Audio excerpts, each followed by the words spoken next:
Hello everyone, welcome to Edutap. जैसा कि आप सभी को पता है, मैं यहाँ पर आप लोगों के लिए फाउंडेशन सीरीज लेकर आई हूँ फॉर आरबीडब्ल्यूएम कंपोनेंट, जिसमें हम इंपॉर्टेंट कॉन्सेप्ट्स को देखते हैं और साथ के साथ ये भी देखते हैं कि प्रीवियस ईयर में किस तरीके के क्वेश्चंस आए थे और आने वाले एग्जाम में हमें किस तरीके के क्वेश्चंस देखने को मिल सकते हैं। ये हमारा फाउंडेशन सीरीज हर ऑल्टरनेट डे सुबह के 9 बजे जाता है। तो जिन लोगों ने भी हमारे यूट्यूब चैनल को सब्सक्राइब नहीं किया है, जल्दी से जाए और हमारे यूट्यूब चैनल को सब्सक्राइब करें ताकि आपको टाइमली इसका नोटिफिकेशन मिलता रहे। आज मैं आपके लिए एक बहुत ही इंपॉर्टेंट कॉन्सेप्ट्स को लेकर आई हूं, जिससे एग्जाम में काफी ज्यादा आपको क्वेश्चंस देखने को मिलते हैं।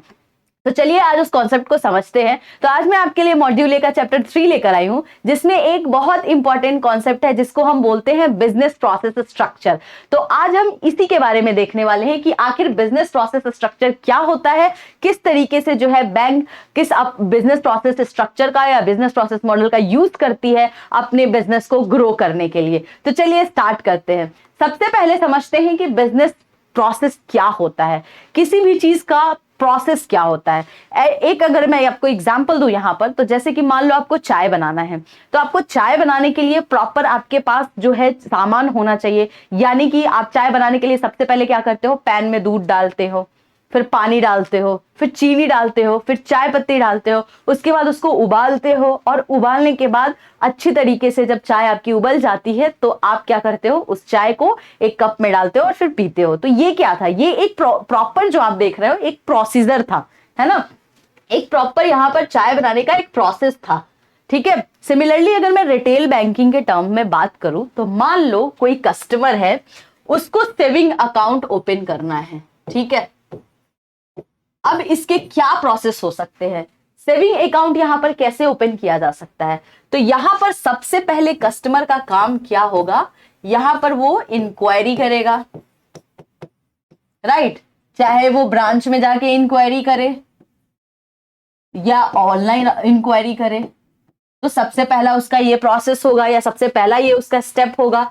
दूसरा स्टेप होगा, जो बैंक के स्टाफ होंगे वो यहां पर उनको क्या कहेंगे, वो यहां पर क्या करेंगे, यहां पर उनको सारे जो है एक सेविंग अकाउंट से रिलेटेड सारी इंक्वायरी जो है, सारी चीजें यहां पर उनको बताएंगे, है ना, कि क्या क्या जो है, किस तरीके का इंटरेस्ट यहां पर दिया जाता है, कितना यहां पर मिनिमम बैलेंस यहां पर मेंटेन करना है, किस तरीके का यहां पर ओपन करने से पहले क्या क्या रूल्स जो है एक कस्टमर को फॉलो करना चाहिए। तो ये सारी चीजें यहां पर बैंक के स्टाफ उनको बताएंगे। उसके बाद यहां पर एक बैंक उनको फॉर्म देगी फिल करने के लिए, राइट। अब वो कस्टमर क्या करेगा, उस सारे फॉर्म को क्या करेगा, यहां पर फिल करेगा। फॉर्म फिल करने के बाद जितने भी उसके जो आइडेंटिटी प्रूफ डॉक्यूमेंट्स होंगे वो सारे ले जाकर क्या करेंगे, ब्रांच में जाकर वहां पर सबमिट कर देगा। सबमिट करने के बाद यहां पर जो 5th स्टेप आएगा, इसमें बैंक क्या करेगी, बैंक वेरीफाई करेंगे उनके सारे कस्टमर्स के डॉक्यूमेंट को कि वेदर जो डॉक्यूमेंट है ये जेन्युइन है कि नहीं। जब सारी चीजें चेक हो जाएगी तो अब यहां पर क्या होगा, अब जो कस्टमर का सेविंग अकाउंट था वो यहां पर ओपन हो जाएगा, राइट। जैसे ही कस्टमर का यहां पर सेविंग अकाउंट ओपन हो गया, अब जो नेक्स्ट स्टेप होगा इसमें क्या होगा कि कस्टमर को यहां पर एक्टिवेट करने के लिए उसको अपना सेविंग अकाउंट यहां पर एक मिनिमम बैलेंस जो है डिपॉजिट करना पड़ेगा, ठीक है। तो मिनिमम यहां पर आप देखोगे कि कस्टमर यहां पर मिनिमम जो है अमाउंट डिपॉजिट करेगा।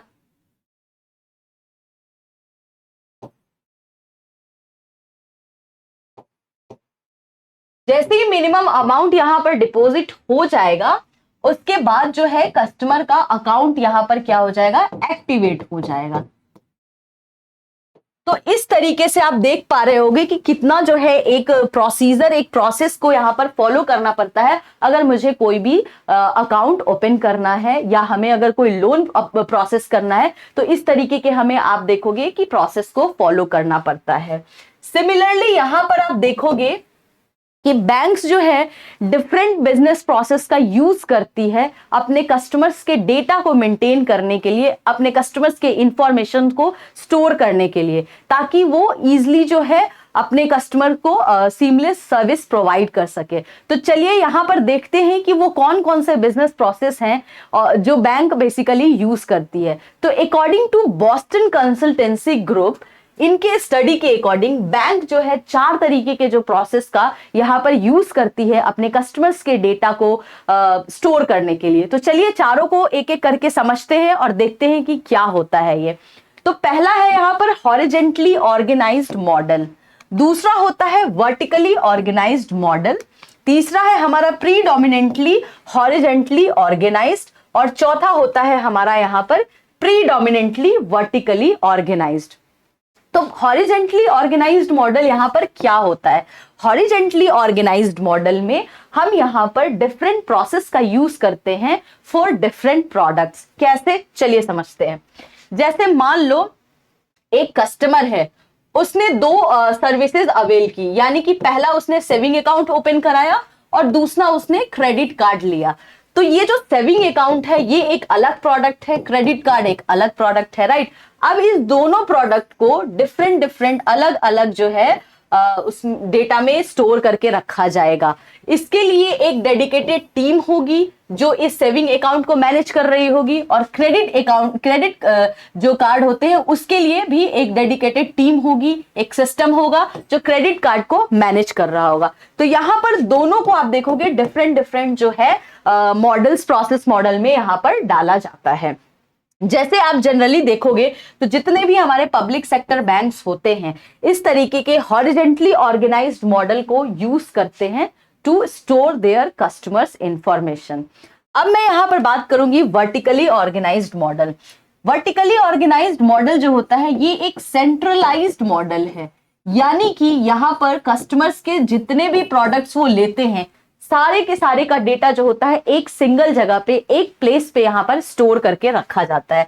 जैसे मान लो अगर कस्टमर, जैसे इस तरीके से मान लो कस्टमर ने सेविंग अकाउंट लिया, क्रेडिट कार्ड लिया या पर्सनल लोन लिया, तो इन सब को अलग अलग, जैसे हमने हॉरिजेंटली में देखा था, अलग अलग डालते हैं सारे प्रोडक्ट्स को। यहाँ पर इकट्ठे सारे प्रोडक्ट्स के को एक जगह पे रख देते हैं, सेंट्रली यहाँ पर रख देते हैं। इससे क्या हो जाता है, काफी ज्यादा आसान हो जाता है कस्टमर के डेटा को मैनेज करना, और साथ के साथ क्विकली यहाँ पर जो है हम यहाँ पर डिसीजन ले पाते हैं और जो सीमलेस कस्टमर्स को यहाँ पर प्रोडक्ट एंड सर्विसेज प्रोवाइड कर पाते हैं। आप यहाँ पर देखोगे कि मोस्टली जो हमारे प्राइवेट सेक्टर बैंक्स होते हैं ये वर्टिकली ऑर्गेनाइज्ड मॉडल का ज्यादा यूज करते हैं, ठीक है। अब यहां पर बात करेंगे प्रीडोमिनेंटली हॉरिजेंटली ऑर्गेनाइज्ड मॉडल। ये क्या होता है? ये जो होता है ना प्रोडक्ट फोकस्ड जो है ये मॉडल होता है। इसमें बेसिकली हम प्रोडक्ट पे ज्यादा फोकस करते हैं। यहां पर कुछ जो हमारा प्रोडक्ट होता है उसको हम शेयर करते हैं और कुछ प्रोडक्ट के जो इंफॉर्मेशन है यहां पर सेपरेट होते हैं। जैसे कि मान लो यहां पर सेविंग अकाउंट है, पर्सनल लोन है, करेंट अकाउंट है, तो इन सारे का डेटा जो है हम शेयर करते हैं, कॉमन होता है इनका डेटा, और हमारा जो यहां पर क्रेडिट कार्ड होगा वो यहां पर सेपरेटली यहां पर उसका डेटा स्टोर किया जाएगा। तो ये होता है हमारा प्रीडोमिनेंटली हॉरिजेंटली ऑर्गेनाइज्ड मॉडल। अब हम बात करेंगे प्रीडोमिनेंटली वर्टिकली ऑर्गेनाइज्ड मॉडल। तो इसमें आप देखोगे कि इसमें कुछ डेटा जो होते हैं सेंट्रलाइज्ड होते हैं और कुछ डेटा जो होते हैं वो सेपरेटली और इंडिपेंडेंटली मैनेज किए जाते हैं। जैसे कि मान लो आपका सेविंग अकाउंट है, यहां पर आप पर्सनल लोन है, यहां पर आप करंट अकाउंट ले लो, तो इन सारे का डेटा आपको यहाँ पर सेंट्रलाइज्ड वे में दिखाई देगा। लेकिन कुछ जो हमारे स्पेशलाइज्ड यहाँ पर प्रोडक्ट्स होंगे तो उस स्पेशलाइज्ड प्रोडक्ट यहाँ पर क्या करेगा, उसका जो डेटा है इंडिपेंडेंटली यहाँ पर स्टोर करके रखा जाता है, इंडिपेंडेंटली उसको ऑपरेट किया जाता है। तो ये कुछ बिजनेस प्रोसेस स्ट्रक्चर थे और किस तरीके से जो है हर horizontally organised model, vertically organised model और predominantly horizontally and vertically organised model work करते हैं वो मैंने आपको यहाँ पर बता दिया है। तो चलिए इससे रिलेटेड जो एग्जाम में क्वेश्चन आया था उसको देख लेते हैं। एग्जाम में जो क्वेश्चन पूछा गया था, which of the following banks uses a horizontally organised model. आपके ऑप्शंस थे, ऑप्शन ए था public sector banks, option B था private sector bank, option C था foreign bank and option D था नन ऑफ द अबव। तो इसका answer क्या होगा? अभी जस्ट आपको मैंने बताया कि हॉरिजेंटली ऑर्गेनाइज्ड मॉडल जो है पब्लिक सेक्टर बैंक्स जो है ज्यादातर यूज करती है। तो इसका करेक्ट आंसर क्या होगा? करेक्ट आंसर होगा ऑप्शन सी। और ये रिसेंट जो आपका जून में एग्जाम हुआ था उसमें ये क्वेश्चंस पूछे गए थे। चलिए अब दूसरा क्वेश्चन देखते हैं, और जो दूसरा क्वेश्चन है ये आपके लिए एज अ होमवर्क है, एज अ प्रैक्टिस क्वेश्चन है, जिसका जवाब मुझे हर किसी से कहां चाहिए? कमेंट सेक्शन में चाहिए। मैं यहां पर देखना चाहती हूं कि कौन से ऐसे लोग हैं जो एक्टिवली यहां पर पार्टिसिपेट कर रहे हैं। तो जो लोग भी मेरे YouTube के वीडियोस को देख रहे हैं, मैं आप सभी से रिक्वेस्ट कर रही हूं कि आप सब यहां पर एक्टिवली पार्टिसिपेट करो। अच्छा लगता है जब आप लोग क्वेश्चंस के आंसर देते हो, मोटिवेट करते हो, अच्छे कमेंट्स करते हो, तो अच्छा लगता है कि चलो कम से कम आप लोग जो है सीरियसली चीजों को देख रहे हो। तो इसी तरीके से मैं आप लोगों के लिए छोटे छोटे वीडियोस लेकर आऊंगी जो एग्जाम पॉइंट ऑफ व्यू से बहुत ज्यादा इंपॉर्टेंट होगा। तो चलिए क्वेश्चन को देख लेते हैं, और सभी का जवाब मेरे को चाहिए कमेंट सेक्शन में। आप सभी से मेरा रिक्वेस्ट है कि आप लोग इसका जवाब जरूर दें। तो जैसे हमारा क्वेश्चन है, under which modular structure different process models are available for different products? Option A है horizontally organized model, option B है vertically organized model, option C है predominantly organized model and option D है आपका predominantly vertically organized model। तो इस question का मेरे को आंसर सबसे चाहिए कमेंट सेक्शन में। आप लोगों को कोई भी अगर पेड कोर्सेज के बारे में जानना हो या कोई आपको इंक्वायरी करनी हो तो आप हमें क्या कर सकते हो? आप यहां पर हमें कॉल कर सकते हो, आप हमें मेल भी कर सकते हो।